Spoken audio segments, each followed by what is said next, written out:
Hey guys, welcome back to my channel. Today I'll be showing you how I make my homemade milk loaves. And you're in the kitchen with Lynn. If you need to do a collab, guys, just hit me up, alright?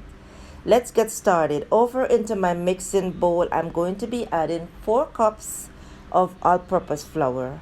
And check the description box below. All details will be listed there.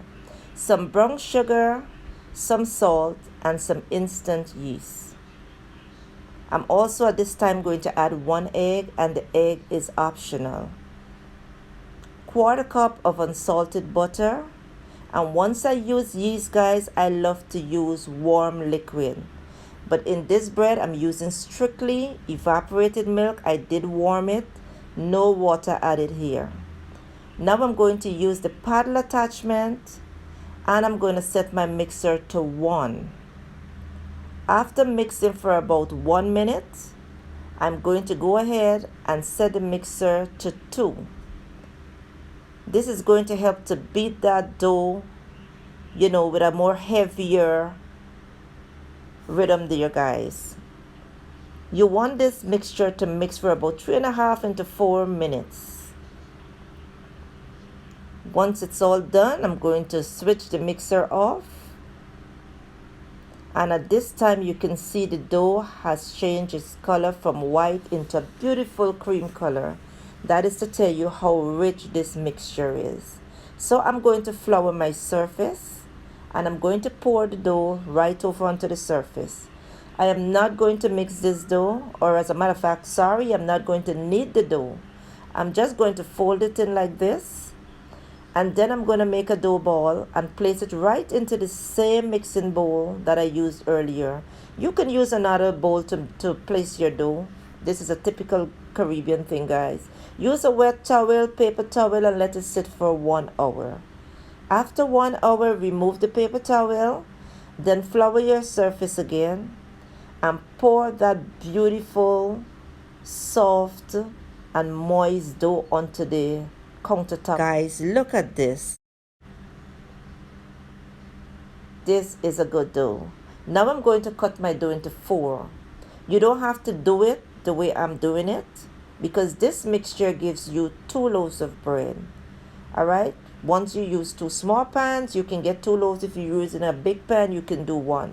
I cut mine into 4 just because I just wanted to intertwine them, just change up the pattern from actually plaiting them. So I roll them out just like this, and then I just twist them over each other like this. Once I get to the end, I'm just going to pinch the ends, then turn it over, continue rolling them over each other like this. And I did grease my baking pans with butter, guys. So I'm going to place it into the pan, and I have my own way of mashing my dough down. Then cover it and let it sit until it doubles in size. Once it doubles in size, I'm going to place it into a 275 oven and let it bake for 25 to 30 minutes. And it all depends on your oven temperature. Once they're done, immediately from the oven, dab them with some butter, guys. Don't wait until it is cool. Do this while it is hot. So once I'm done placing the butter over them, I am going to place them onto my cooling rack to cool. But at this time, your girl not going to wait for it to cool, alright? Because I have to eat this bread immediately. And if you haven't tried your bread like this, guys, you must. You can well imagine what my kitchen is smelling like. Look at how beautiful these bread are. Lovely color. I'm going to cut it and let you see what it looks like.